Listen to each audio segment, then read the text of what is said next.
Roche Verde no era político, era totalmente legal. Estábamos hablando de medidas de coerción para que se aclare. Y hoy Legal Radio estrena una cápsula que estará con ustedes a partir de este sábado, como cada sábado. Y es la cápsula que hemos denominado Ciudadanía Legal. Corríjanme, chicos, es así, ¿verdad que sí? Así es. Entonces, se lo vamos a dedicar, pues, a las actividades financieras, ya que Mantequilla ha sido tan famoso esta semana. Y consideramos que todos debemos ser buenos ciudadanos y a partir de la observancia y cumplimiento de las leyes que se logra. Miren, la República Dominicana es un país de muchos negocios informales, pero estas actividades comerciales están, como bien establecíamos, mínimamente reguladas mediante distintas leyes. Ley de sociedades, código tributario, código monetario financiero, la ley de MIPYMES, todas tienen relación con las actividades comerciales y permiten formalizarse acorde a la actividad que usted realiza.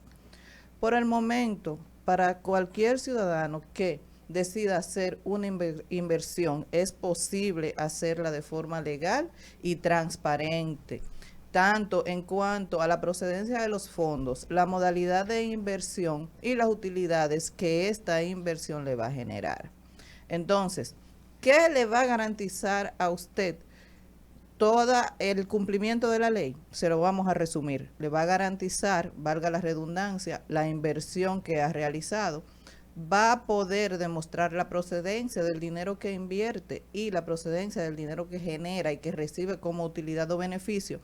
Le va a reducir el riesgo de pérdida de su capital y va a posibilitar, y esto es interesante, la creación de un buen historial crediticio. Entonces, desde Legal Radio les invitamos a observar todas estas regulaciones, interesarse por el cumplimiento en ellas y, ¿por qué no?, también asesorarse al momento de hacer una inversión, por pequeña que ésta sea. Continuamos. Hoy le damos la calurosa bienvenida. Quien me inició en la radio fue Ricardo Sosa. Fue mi socio en un momento determinado, pero antes de eso fue mi amigo. Y estudiamos esto, Derecho de Empresa y Regulación Económica. Pero también tenemos a Gilberto Gio, un amigo que lo conocí por Joan García. Sí, Un hermano. de fiesta fue que nos conocimos, Gilberto, en tertulia.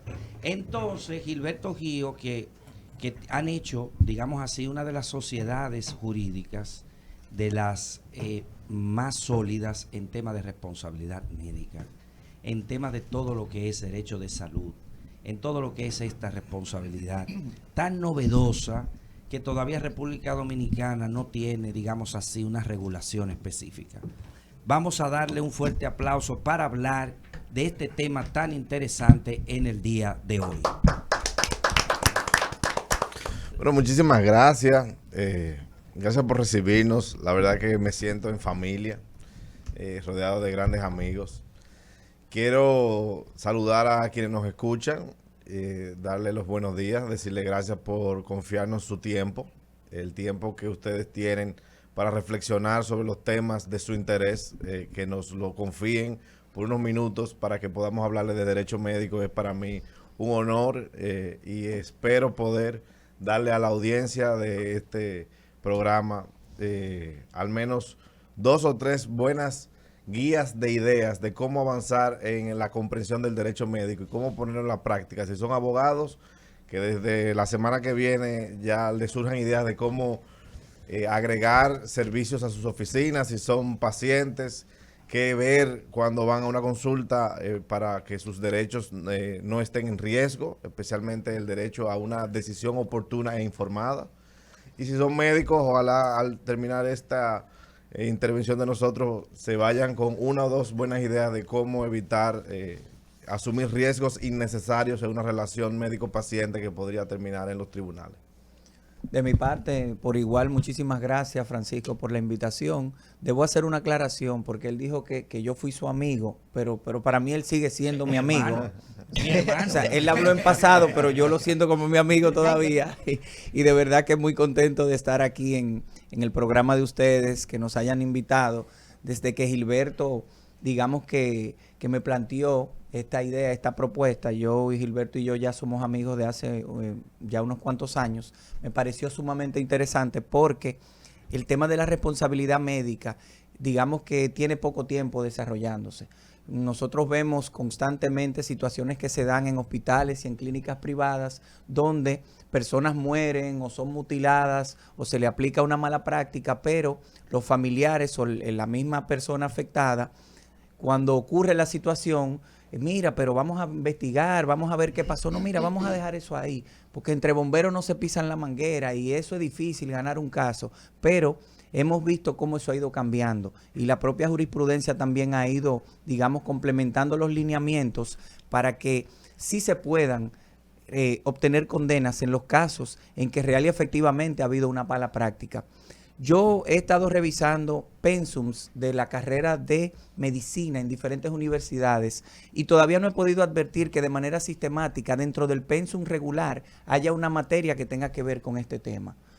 A veces los médicos ni siquiera saben que tienen que poner a firmar a los pacientes un consentimiento informado. Y cuando lo hacen a veces y tú lo lees y tú dices, pero esto no tiene las menciones que debería tener para los fines correspondientes. Y entonces, empezando por ahí, se pueden derivar una serie de situaciones, bueno, que podremos ir desarrollando en el discurrir de esta conversación. Yo quiero hacer una pregunta. ¿Saben que Cristian Martínez es digamos, un profesor de responsabilidad civil? ¿Quién es ese señor? Es un hermano nuestro Te voy a también. pasar los datos. No, pero No, tú eres penalista, no. es una autoridad en tema civil, sí. pero es para que él vea que yo estoy preguntando. Ah, te va a matar. Lo vamos a invitar Mira, un día de esto. Sí, ¿verdad? sí. Pero Cristian fue, digamos, la parte novedosa hace más de 10 años. Y discutiendo con Cristian me decía, la jurisprudencia ha sido vacilante en definir lo que es una mala práctica médica y la construcción de lo que es una buena práctica médica. ¿Qué ha dicho esa jurisprudencia vacilante que a veces da tumbo de la construcción de lo que es una mala práctica y de lo que es una buena práctica médica en sentido jurisprudencial? Ok. Bueno, viene banquete, porque esa Bueno. pregunta es muy buena. Entonces, aprovechando esa gran pregunta, anoten, abogados. La caracterización de la mala práctica necesariamente transcurre por la constitución de una falta en el ejercicio de la medicina. La falta, entonces, está definida como el incumplimiento culposo o voluntario de uno de los pasos relevantes en el protocolo de salud, en el protocolo médico. Exacto. Entonces, los protocolos son las guías de comportamiento que los médicos tienen que asumir respecto de el cumplimiento de una u otra fase del servicio de salud. Y las fases del servicio de salud se pueden dividir según la actividad que se está haciendo, que puede ser diagnóstica, de tratamiento, de seguimiento. Entonces, esas áreas que están definidas por sus protocolos, cuando el médico de manera culposa o voluntaria incurre en una falta, se está frente a la posibilidad de la constitución del constructo llamado mala práctica, que puede no solamente ser médica, puede ser de cualquier ámbito profesional.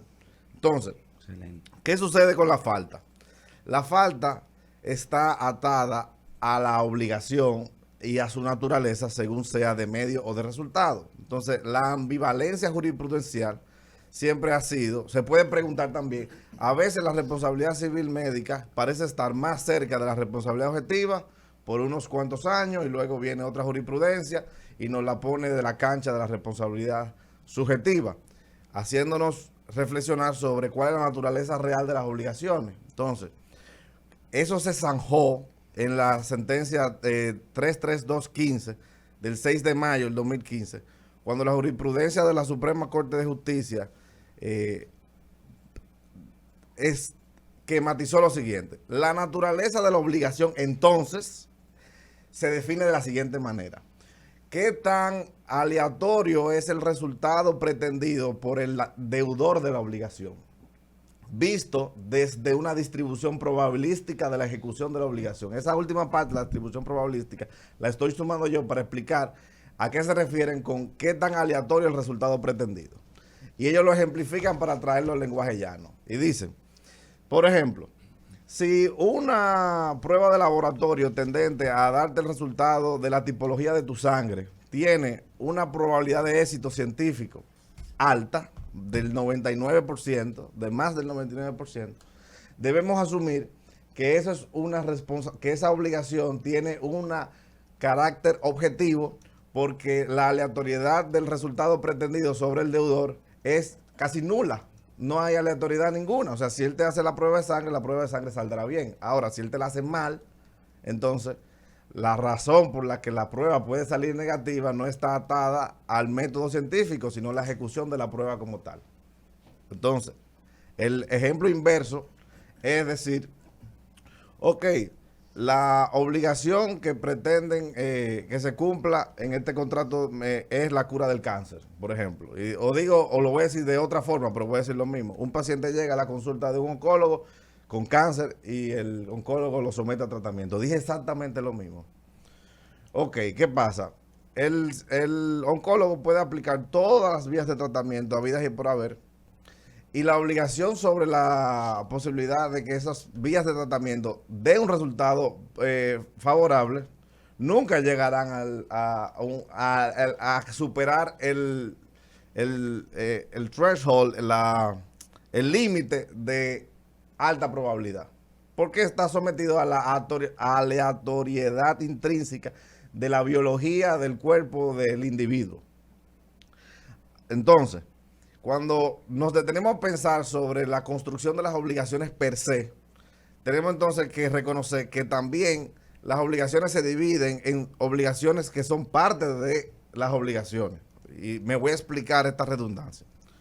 No es lo mismo uno definir el acto de hacer una prueba de sangre como los pasos que lleva a hacer la prueba de sangre: tomar la aguja esterilizada, hacer la punción, extraer de una vena la sangre, poner esa sangre en un tiempo oportuno que no se deteriore en la máquina, que la máquina esté debidamente... Parece sencillo, pero cada uno de esos pasos tiene un nivel de aleatoriedad mayor o menor. Igual el acto de medicar o tratar un cáncer, o una cirugía estética, o una cirugía de cualquier cosa. Los actos se descomponen en sus partes. Ahora bien, es la responsabilidad civil médica, una responsabilidad que busca que cualquier falla en cualquiera una de las partes del proceso genere carga para el médico. No, tajantemente no, negativa. No es la responsabilidad, la mala práctica médica, ir como un auditor a buscar cualquier proceso de salud en el que haya habido mínima falla. No, debe haber un daño que su causa indudablemente está atado al incumplimiento de la falta que hemos identificado en el protocolo.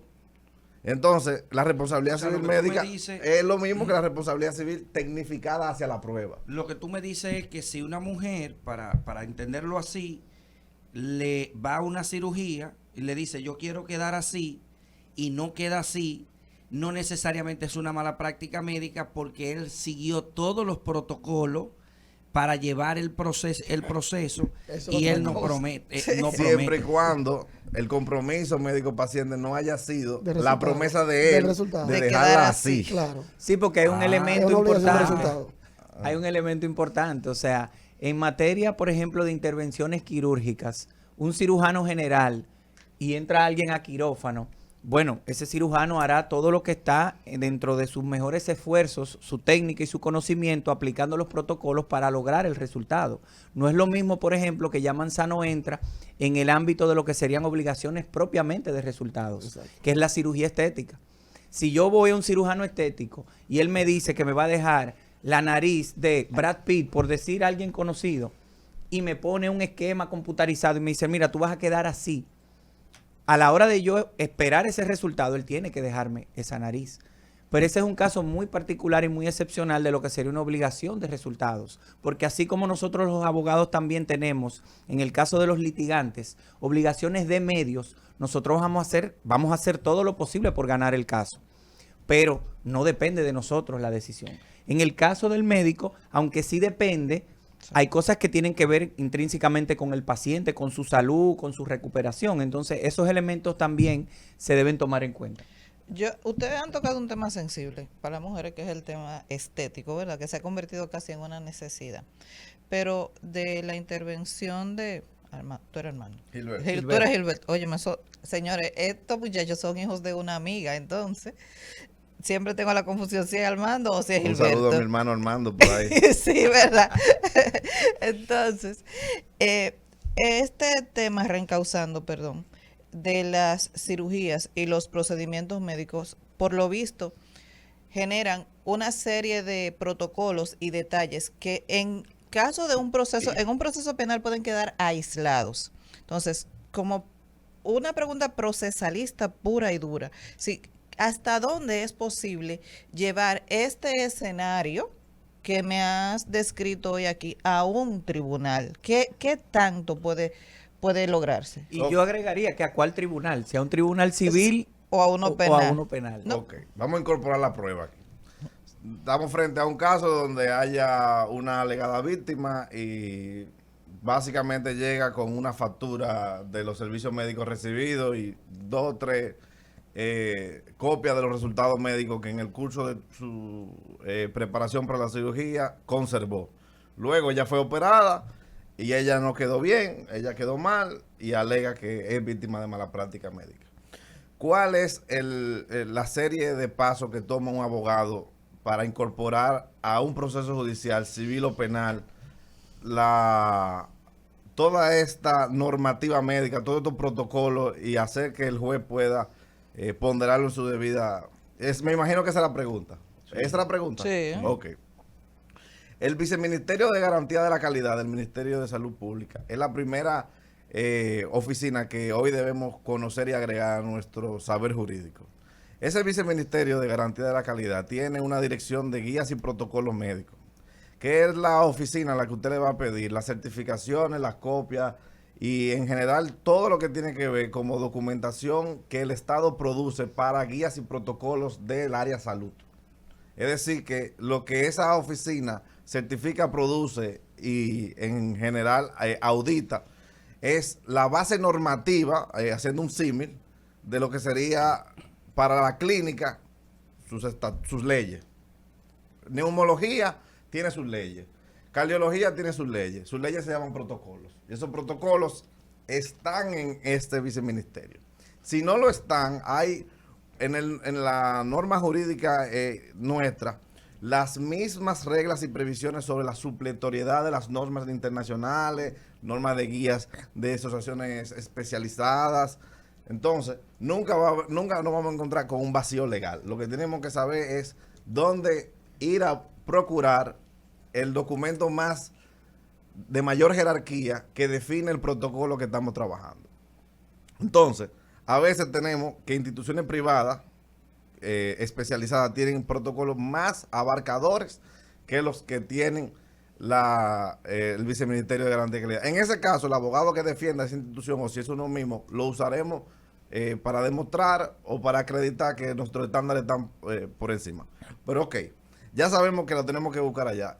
Luego, el testigo experto idóneo para el caso de la acreditación de una norma, si en el caso de las instituciones de salud tiene su director médico, y ese director médico puede tener o no por debajo una subdirección técnica que pueda ser la persona a la que uno use para explicar por qué se eligió en una institución determinada el uso o no de un protocolo, ya sea el estándar nacional o el de ellos, que debe ser mayor que el estándar nacional para tener validez.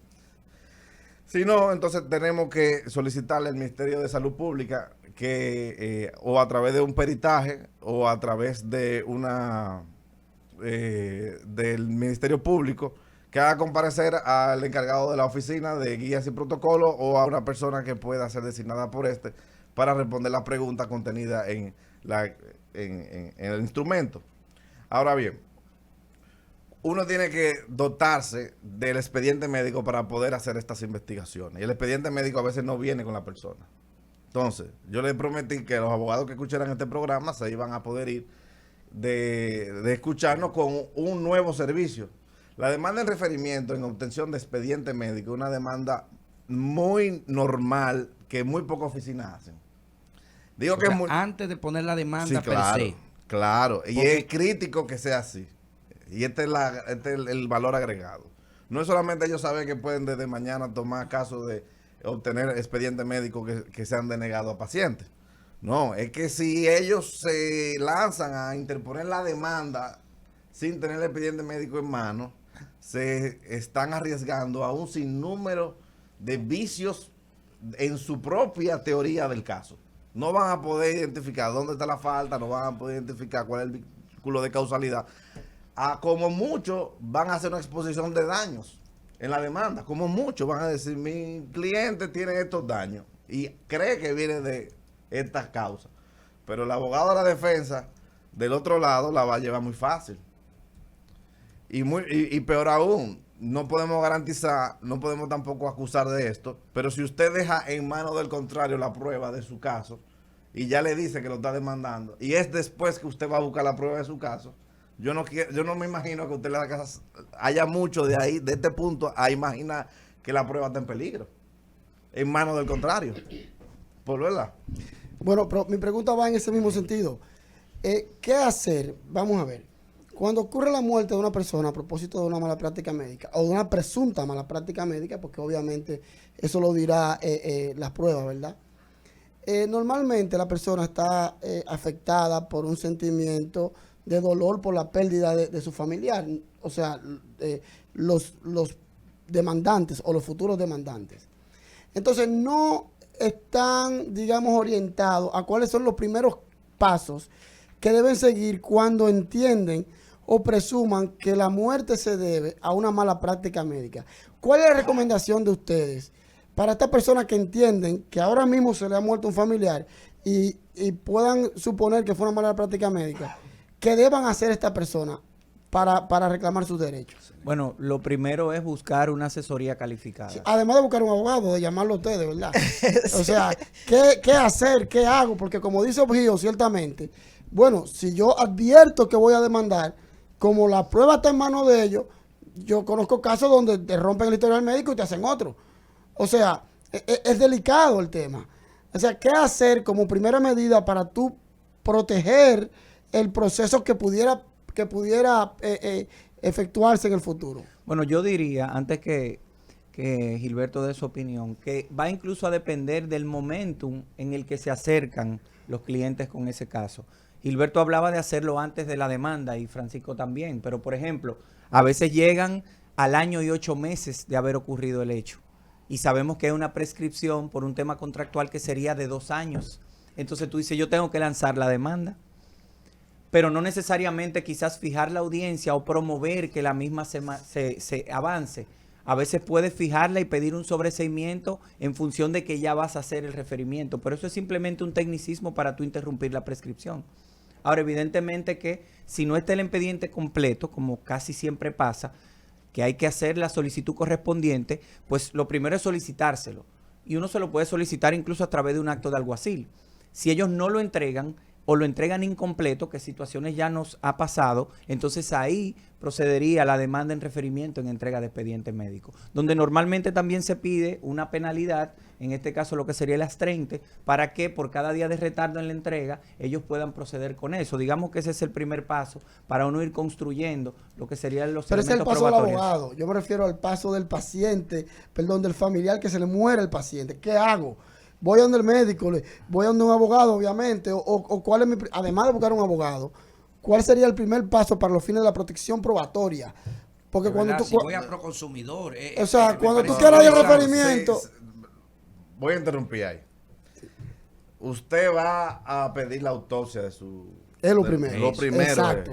Entonces, usted va a poner una denuncia. ¿Dónde pone la probablemente. autopsia? ¿Dónde la pide? Usted le va a pedir al Ministerio Público, Al si no la INAH, sí. entrega, que haga su diligencia, porque usted entiende que ha habido un homicidio culposo, que a usted le mataron a su familiar.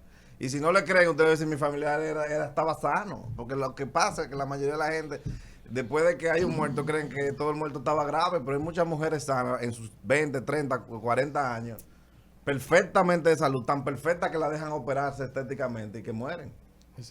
Es decir, obvio, que una cartita diciendo al propio clínica, o centro médico, solicito que realice una autopsia a tales fines, ¿pudiera causar un elemento de prueba Bueno, yo creo que tu pregunta subyacente, la pregunta final es, ¿desde qué punto yo pongo en riesgo la prueba Exacto, por también. estar haciendo investigaciones?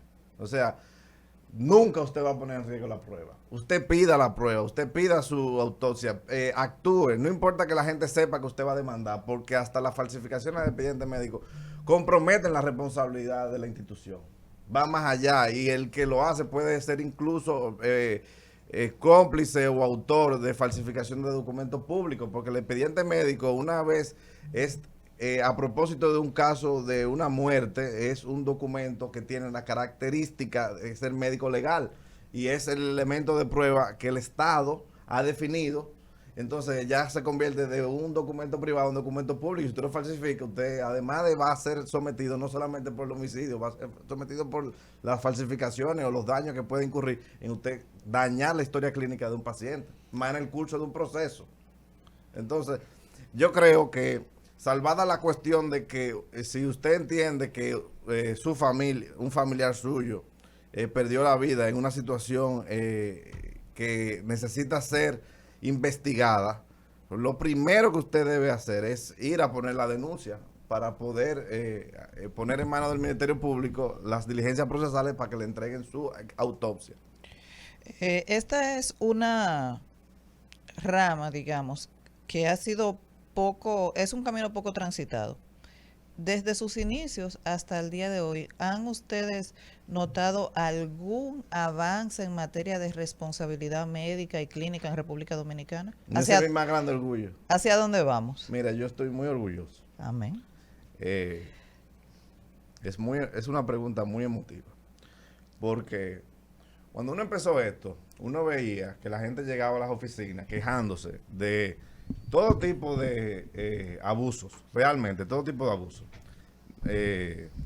Falta de consentimiento para la planificación de la reproducción. Y uno lo habla como con palabras muy técnicas. Permítame hablar en palabras más llanas. Mujeres que le prohíben tener más hijos porque el médico cree que ya tuvo suficiente. Y entonces le hacen ligadura de trompa de falopio sin su consentimiento. Personas que quedaron en silla de ruedas porque a un médico le parecía que era oportuno practicar con esa persona en un ambiente de un hospital estudiantil, pero no tomó ninguna precaución sobre los instrumentos que iba a usar. Dios. Niños que perdieron la vida a propósito de que ginecólogos no hicieron su trabajo para detectar si tenía o no un problema respiratorio o el equipo neonatal. Incontables, señores, incontables sucesos de infecciones. Eso hace 10 años era lo más normal. Entonces, ya en el 2022, las demandas, gracias a el trabajo no solamente de nosotros, porque nosotros no somos los únicos abogados que nos encargamos de darle luz. Pero son los mejores. Te lo agradezco, es una distinción de los ojos de un amigo. Oigan lo que pasa. Ya hoy es muy raro que a una persona la lleven a un quirófano sin haber al menos agotado el proceso y los protocolos preoperatorios. No te voy a decir lo del consentimiento informado porque eso es, a los ojos de, eso no quita ni da salud.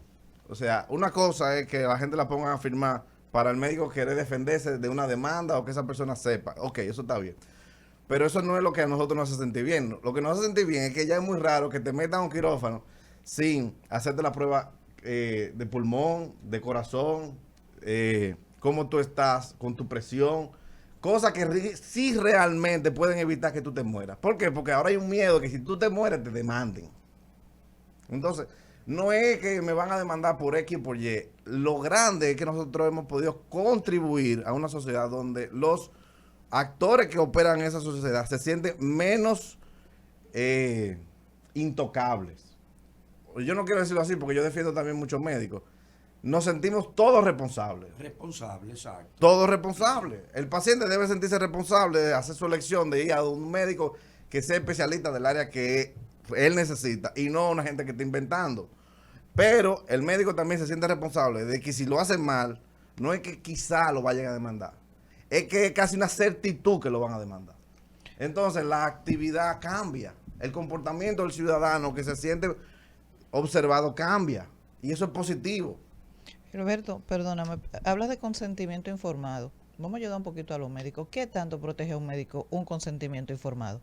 Si lo hace dentro de lo que se espera, de lo que la ley contempla que debe contener, le evitaría ser responsable por todas las causas científicamente conocidas que concurrieron en ese hecho. O sea, del universo de razones por las que una persona puede quedar mal, hay algunas que caen dentro de situaciones que la ciencia conoce. Por ejemplo, si a usted le van a hacer un implante de mamas, la ciencia sabe que las cicatrices de la herida quirúrgica podrían en usted causar una cicatrización con quelosis o sin ella.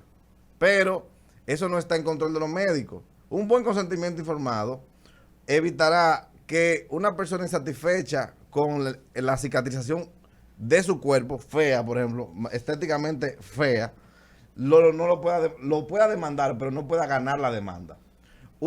Ese mismo médico, sin el consentimiento informado, sería responsable de pagar los daños y perjuicios estéticos que ha sufrido esta persona, porque esta persona, cuando se operó, no dio su consentimiento para asumir los riesgos de la operación. Entonces, una transferencia de riesgos. Consentimiento informado transfiere los riesgos legales que la ciencia ya conoce. ¿Por qué yo hago tanto hincapié en que la ciencia conoce? Porque los padecimientos que la ciencia no conoce no son de importancia para el consentimiento informado. No tienen que ser informados porque la ciencia no lo conoce.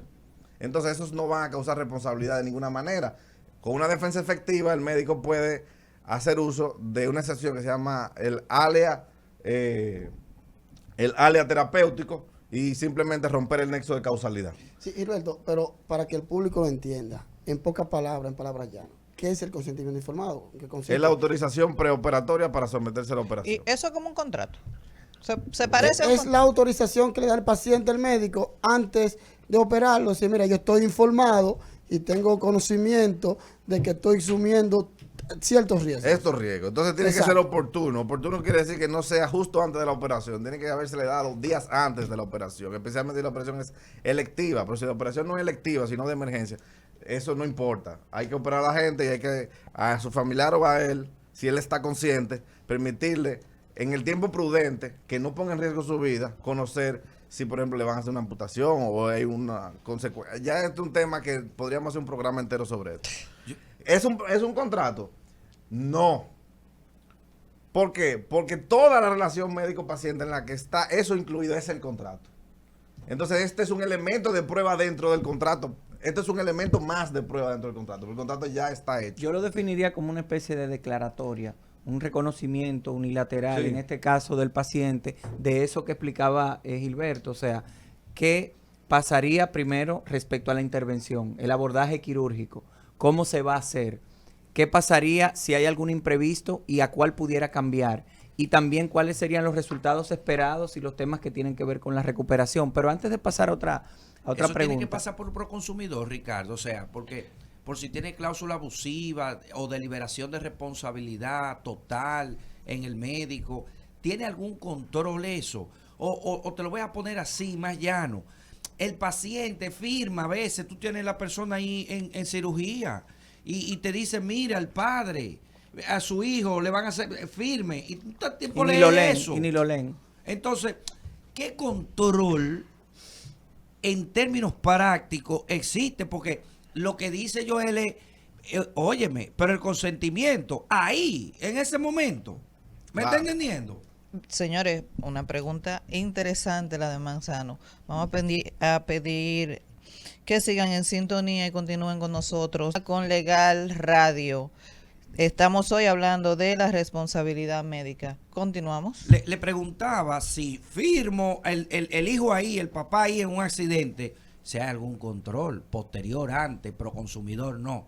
Gilberto y Ricardo. Ok, mira.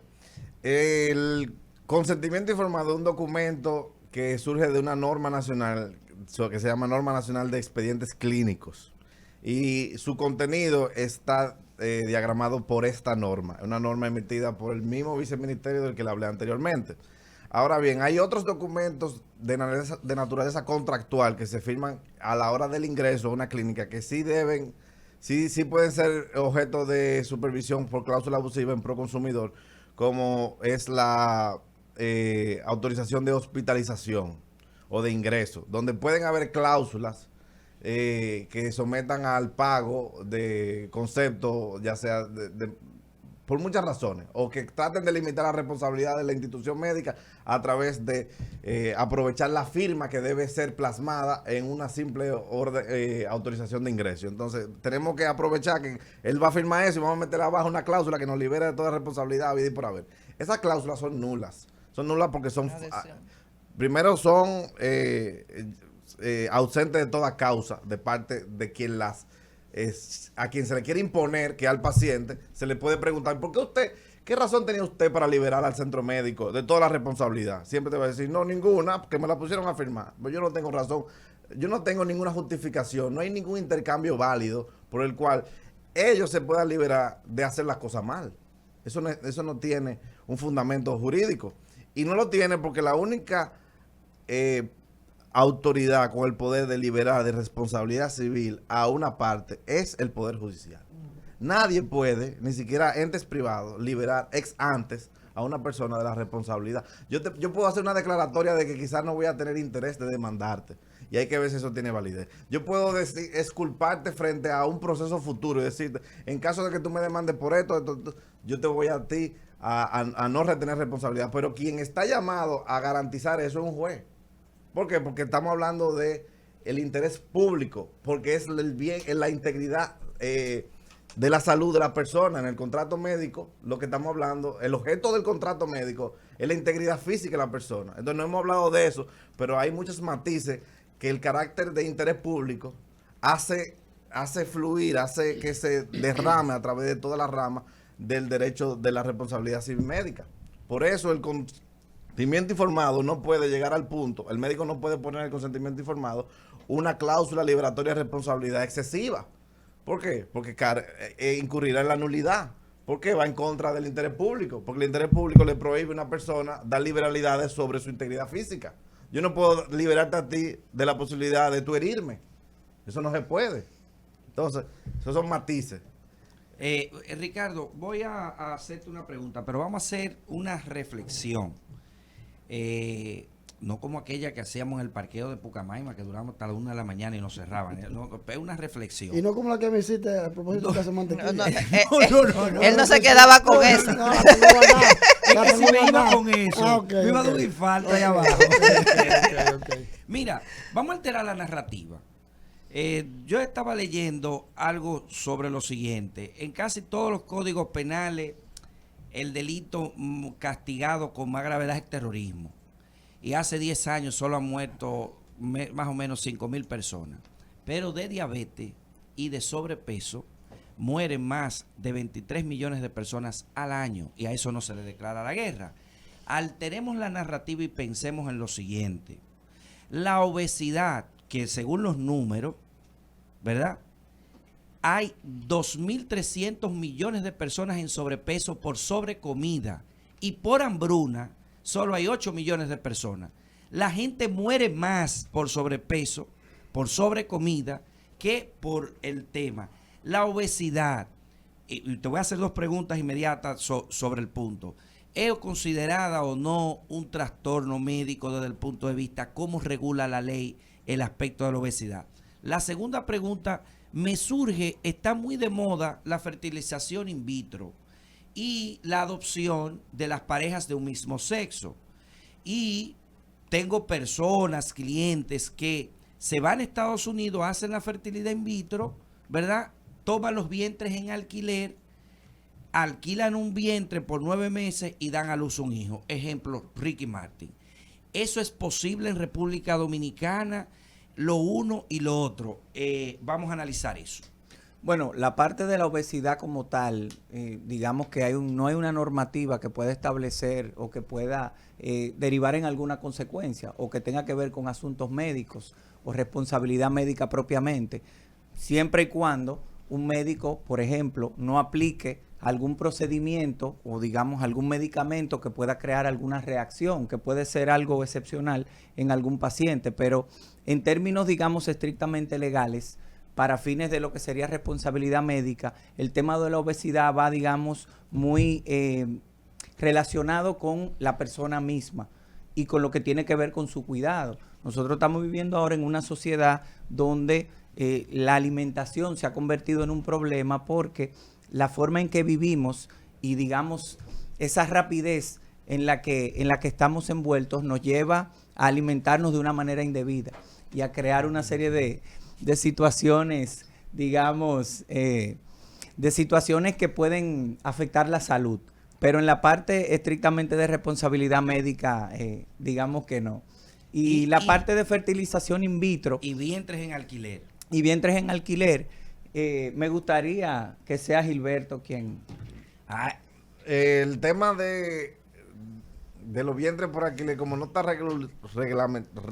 legalizado, no hay una base legal en República Dominicana para atribuirse la paternidad de un hijo producto de un acto de gestación contratado. Esa persona tendría, me imagino que al final quieren adoptar al niño, quieren que lleve sus apellidos y hacer lo propio. Entonces, el proceso aquí, creo que el licenciado Giovanni Hernández es la persona más, el de Conani, el que estaba en Conani. Ah, sí. Esa es la persona más brillante. Vamos a invitarlo. Sí, deberían invitarlo. Y vamos a hacer un panel y vamos a invitarlo a ustedes. ¿Qué te parece, Joel? Yo estoy de acuerdo, Pero dile a Leticia Jorge una vez en una intervención, me dijo, mira Manzano, sí, de hecho se logró y se hizo bajo el procedimiento asimismo de adopción con el compromiso y se involucró varias personas. Lo primero, pero en y la República internacional, Dominicana, ¿eso se aplica? ella llevó un proceso y lo dijo en uno de los programas. Ok, que por la aquí invitamos. hay sistema de vientre de alquiler. No. No, Es la pregunta, porque, o sea, si lo habría, entonces pudiéramos Se ver podría cortar el proceso de adopción porque empezaría desde la fecundación. desde la desde la fecundación. fecundación, exactamente. Entonces, Sobre todo para pareja, vamos a poner del mismo sexo o heterosexuales que no puedan procrear. ¿Me entiendes? Por ejemplo, mi esposa es adoptada y sus dos hermanas en un proceso de adopciones internacionales y dos nacionales, pero sus padres y mi suegro no podían procrear y hicieron un libro sobre el proceso de adopción, sobre la vivencia y sobre ese tema. Y me parecería interesante conocer esa figura. De hecho, yo llegué a ir a FANA, que es la institución donde se daba en adopción, y redujo drásticamente desde que se permitió el aborto en Colombia. Es decir, de 100 niños en adopción que se daban y que se recibían en FANA, bajó a 5. Porque cuando se permitió, porque en Colombia existe el embarazo, la interrupción. Pero, ¿y el internacional? Me explico, Gilberto y Ricardo. Aquella pareja que se va al extranjero, tiene la fertilidad in vitro, allá se puede el vientre en alquiler y viene con el niño acá. ¿Cómo el derecho dominicano asimila, de acuerdo a la nueva ley de derecho público, de derecho privado internacional, la teoría de reenvío, traer esa ley para ser aplicable aquí? ¿Cómo funciona eso? Eso no está regulado. No está regulado. Yo no soy, de verdad que no es mi área, hermano. pero se supone que si viene declarado, obviamente, ya de entrada resuelve el problema en República Dominicana. El problema está en que se declare aquí. En que se declare aquí. Pero en lo que sí es tu área, hermano, te quiero hacer una pregunta que yo creo que es un dolor de cabeza para los que ejercen el derecho y también, obviamente, primero para las víctimas. Es el tema de los anestesiólogos dentro de la gran mayoría de la responsabilidad médica. ¿Hasta qué punto los anestesiólogos tienen responsabilidad? ¿Hasta qué punto no la tienen y se quieren cubrir con ellos? Porque a veces se cursa una guerra de quién fue el culpable entre todo el que intervino en un procedimiento como una cirugía, por ejemplo. La autopsia nos dirá la causa de la muerte. La causa de la muerte tiene un vínculo muy importante con el acto médico, que sea de carácter anestésico o que sea hemorrágico, o que sea sistémico, o que sea infeccioso. Entonces, la primera razón que uno puede tener para creer que el acto anestésico estuvo involucrado en la muerte es si en la autopsia encontramos el fallo cardíaco, el fallo pulmonar en el acto, durante el acto temprano, en el acto quirúrgico, o si no ha iniciado ni siquiera el acto quirúrgico y la persona tuvo una reacción muy violenta a la anestesia. Entonces, si la anestesia fue excesiva porque el tamaño de la persona o porque las cualidades de la persona requerían menos anestesia, entonces ya podemos comenzar a imaginar un proceso en el que si encontramos una violación al protocolo que el anestesiólogo debió haber cumplido para decidir la dosis de la anestesia, la familia de anestésico que iba a utilizar, el tiempo de duración de la anestesia y los equipos de soporte vital del paciente durante la anestesia. Entonces, si encontramos ahí, en ese nicho de cosas, la causa de la muerte, entonces el anestesiólogo será la persona a la que habrá que encaminar la acción. Pero si no encontramos nada ahí, que es la razón por la que no se puede demandar sin tener el expediente médico, porque ahora vuelvo para atrás e imagino a muchos abogados metiendo a todo el mundo en el mismo saco por su desconocimiento, porque como no saben lo que frente a lo que están, tienen una víctima, pero no saben la historia del proceso, entonces meten a todo el mundo para que sea el proceso el que le haga el trabajo. Y así no funciona, porque del otro lado hay un montón de razones por las que un sistema judicial debe cuidar a los profesionales que están ejerciendo su profesión de acuerdo a la ley. Se le da presunciones a su favor. Y a propósito de eso, Gilberto, yo creo que sería oportuno también algo que mencionábamos hace un rato y la diferenciación respecto en qué momentos o en cuáles situaciones abordar el caso desde un punto de vista civil o cuándo hacerlo desde un punto de vista penal, porque se ha convertido en una práctica muy común que casos que son simple y pura responsabilidad civil se van por la vía penal porque se entiende que la vía penal genera mayor impacto, genera mayor preocupación, se hace como lo que llamamos el litigio de presión. Usted le pone su querella para que el médico se asuste y diga, no, mira, vamos a transar, porque es más rápido, requiere la presencia del imputado, entre otras cosas, pero definitivamente que dependiendo la forma en que hayan ocurrido los hechos y de qué manera se llevaron a cabo, entonces se pudiera determinar uno u otro. Y creo que el otro día, Gilberto, hablábamos de la situación de que tampoco existen en las fiscalías, digamos, magistrados, ministerios públicos especializados en estos temas que puedan tener la suficiente capacidad para estudiar el caso, delimitarlo y en los casos que entienda que no es la vía idónea, pues entonces dictaminar el correspondiente archivo. Ricardo, perdóname, porque no quiero perder el hilo y hasta medio te interrumpí, discúlpame ya al final de tu respuesta. Pero voy en ese mismo sentido venía mi próxima pregunta, es decir, la legislación actual que tenemos, nuestro ordenamiento jurídico ofrece suficiente garantía para que estos casos puedan generar un impacto adecuado, tener un resultado adecuado, porque no digamos que una persona sea responsable o no, ni civil ni penalmente, sino que se le dé una efectiva contestación ante un reclamo judicial.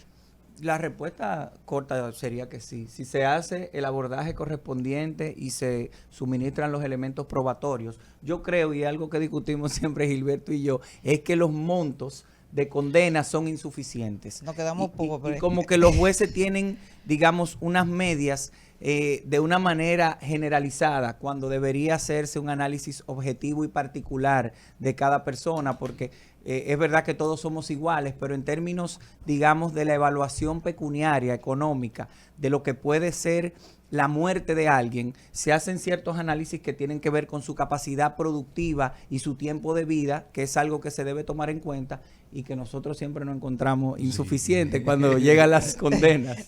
Hoy yo quisiera que los legisladores que estén escuchando este programa aprovechen y hagan una modificación a la ley de procedimientos civiles, judiciales sobre los peritajes.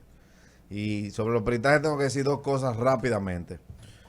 Como están hechos, como están pensados, obedecen a una realidad de hace 200 años.